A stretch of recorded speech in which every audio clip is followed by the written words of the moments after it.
Donc, pour finir ce paragraphe, nous allons voir deux grandes inégalités classiques sur les variables aléatoires qui sont l'inégalité de Markov et l'inégalité de bien-aimé de Chebyshev. Donc, elles sont surtout culturelles, on ne va pas du tout les utiliser en exercice, mais elles sont quand même intéressantes. Donc, première inégalité, ce qu'on appelle l'inégalité de Markov. Donc, elle dit que si x est une variable aléatoire positive, alors la probabilité que x dépasse la valeur a est plus petite que la moyenne de x divisé par a. Donc, qu'est-ce que ça nous dit ? P de x plus grand que a, c'est la probabilité que x prenne de très grandes valeurs, ce qu'on appelle les probabilités extrêmes. Et bien ça, c'est contrôlé par la moyenne de x divisé par a. Donc plus a est grand, plus ce terme est plus proche de 0. Donc plus a est grand, plus la probabilité que x prenne des très grandes valeurs est petite. Ça paraît assez intuitif, mais cette intuition, là, on a réussi à la formaliser par une formule, cette formule faisant apparaître la moyenne de x. Alors ce qu'on peut regretter, c'est qu'il faille supposer que x soit valeur positive, donc en fait on peut généraliser, si on a n'importe quelle variable aléatoire, et bien la probabilité que la valeur absolue de x soit plus grande que a est majorée par la moyenne de valeur absolue de x divisée par a. Donc là pareil, la probabilité que valeur absolue de x soit plus grande que a, c'est aussi la probabilité que x prenne de très grandes valeurs. Donc voyons voir la démonstration. Donc la démonstration est formatrice. On suppose que x est la valeur dans R+, donc on peut noter x d'oméga égale x1, x2 jusqu'à xn, qui sont dans l'ordre strictement croissant et positifs. Alors on fixe le réel petit a, et l'ensemble des entiers de 1 à n, on le coupe en deux morceaux. Premier morceau, c'est les entiers k pour lesquels xk est plus petit que a. Deuxième morceau, c'est les entiers k pour lesquels xk est supérieur ou égal à a.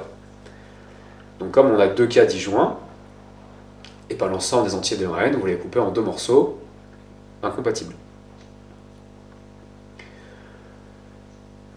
Alors, la moyenne de x, par définition, c'est la somme des xk, p de grand x égale xk, où k va de 1 à n. Et donc on peut le couper en deux sommes, suivant que k est dans i ou dans j, ce qu'on a appelé la relation de Chasles pour les sommes. Donc ça fait la somme, donc même terme général, dans la première somme k appartient à i, plus la somme où k appartient à j. Et alors la première somme, on va simplement dire qu'une probabilité est positive que xk c'est positif, donc c'est une somme de nombres positifs, tout ceci est positif. Donc du coup la moyenne de x est plus grande que cette somme. On arrive ici. Mais alors dans cette somme, on a pris k appartient à j, par définition de l'ensemble j, ça veut dire que xk qui est là est plus grand que a. Donc si on multiplie des deux côtés par une probabilité qui est positive, on obtient que xk p de grand x égale xk, c'est plus grand que a p de grand x égale xk. On additionne toutes ces inégalités pour k dans j. On arrive là. Ici, a est une constante, donc on peut le sortir devant.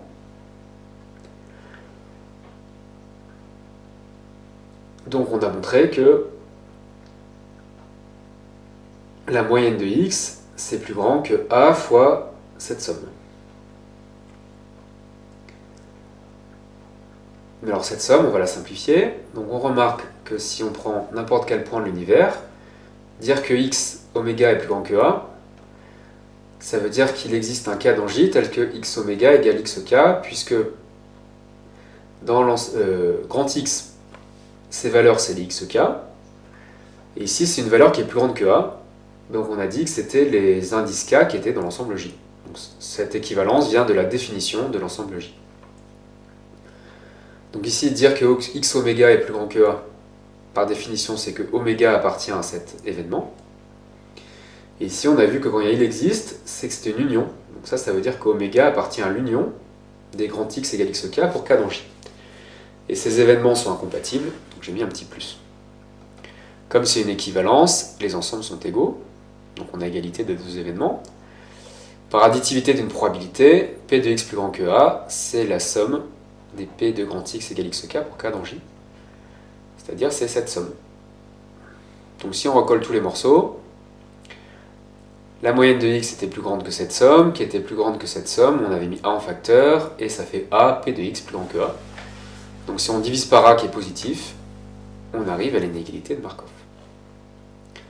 Pour le cas général, si x est une variable quelconque, on prend sa valeur absolue qui est positive, Et donc d'après la première partie, on a l'inégalité de Markov avec la valeur absolue de x. Alors, une petite application de ce résultat, vous prenez la probabilité que grand X plus grand que A, et vous faites tendre A vers plus l'infini.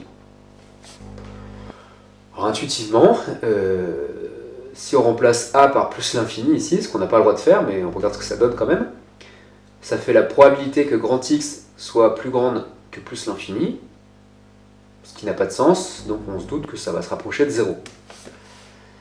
Alors on n'a pas le droit de faire ce raisonnement, mais ça permet de comprendre pourquoi on trouve 0. Alors on va le démontrer.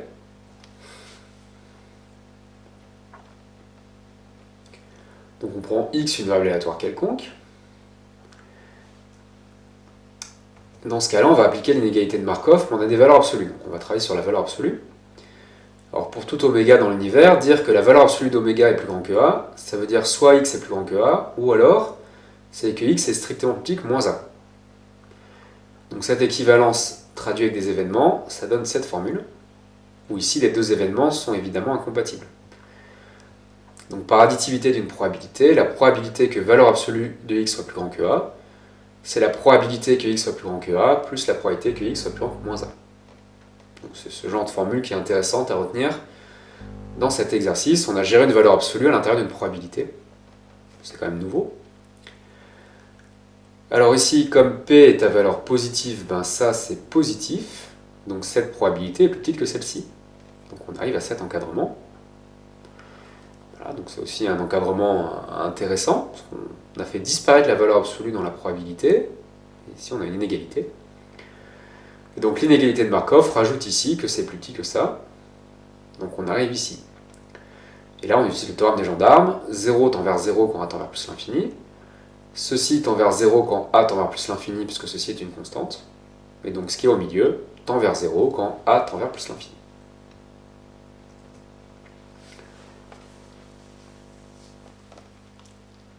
Alors, en trafiquant un peu cette inégalité, on obtient un résultat plus précis qui s'appelle l'inégalité de bien-aimé de Chebyshev. Alors l'inégalité de bien-aimé de Chebyshev, elle dit que pour tout epsilon strictement positif, la probabilité que la valeur absolue de x moins sa moyenne soit plus grande que epsilon est majorée par la variance divisée par epsilon au carré. Donc on va essayer de comprendre ce que ça nous donne. X moins sa moyenne, c'est la dispersion. On met une valeur absolue, donc valeur absolue de x moins la moyenne de x, c'est les dispersions en valeur absolue de x par rapport à la valeur moyenne. Et on regarde la probabilité que la dispersion en valeur absolue dépasse un certain seuil. Et bien ceci est contrôlé par la variance divisée par epsilon au carré. Donc plus la variance est petite, plus la probabilité que x se disperse va être petite. Donc on peut dire qu'on vient de confirmer une deuxième fois que la variance mesure la dispersion. Si la variance est petite, ses probabilités sont petites. Donc la probabilité que x s'écarte de sa moyenne va être petite. Alors voyons la démonstration. Donc ça ressemble un peu à l'exercice qu'on a fait. On va travailler sur la valeur absolue.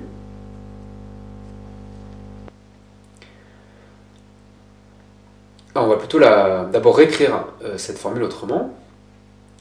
Donc pour oméga dans l'univers, qu'est-ce que ça veut dire que valeur absolue de x moins sa moyenne est strictement plus petit qu'epsilon.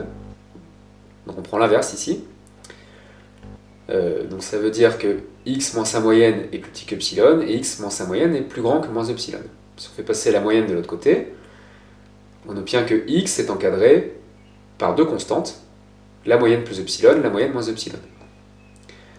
Donc en fait, l'événement grand X moins sa moyenne en valeur absolue strictement plus petit que epsilon, c'est égal à l'événement X appartient à l'intervalle moyenne moins epsilon, moyenne moins epsilon, plus epsilon. Là, ici, ce sont deux constantes. Et donc la probabilité que X soit dans cet intervalle, c'est la probabilité de ceci. En passant au contraire, ça fait 1 moins la probabilité du contraire. Et d'après l'inégalité de bien-aimé de Chebyshev, ceci est plus grand que 1 moins la variance de x sur epsilon au carré. Donc, ce que nous montre cette nouvelle écriture, alors quand epsilon devient très grand, ceci se rapproche de 1. Et donc cette probabilité va être très très proche de 1, et donc cet événement va être très souvent vrai. Donc si on choisit epsilon assez grand, on peut être sûr que x va tomber dans cet intervalle avec une probabilité proche de 1. Et donc cet intervalle, c'est ce que vous avez pu appeler ici un intervalle de confiance. On peut choisir epsilon de telle sorte qu'on ait 95% de chance que x appartienne à cet intervalle. Donc c'est une autre façon d'expliquer l'inégalité de bien-aimé de Chebyshev. Alors pour la démonstration maintenant, donc on prend x une variable quelconque, et on fait x moins sa moyenne, on l'élève au carré, ça devient une variable aléatoire positive. Donc on peut appliquer l'inégalité de Markov avec a égale epsilon au carré, c'est plus petit que la moyenne, divisé par a. Mais ici, on reconnaît la variance, et ensuite on va travailler sur cet événement. Donc pour tout oméga dans l'univers, dire que x oméga moins sa moyenne au carré est plus grand qu'epsilon au carré, en passant à la racine, qui est croissante, ça revient à dire que la moyenne, que la valeur absolue de x oméga moins sa moyenne est plus grand qu'epsilon. Donc ici, il n'y a pas de valeur absolue, puisque epsilon est positif. Donc ces deux événements sont égaux, et donc ils ont la même probabilité. Et voilà, on a démontré l'inégalité de bien-aimé de Chebyshev. Ceci termine ce paragraphe.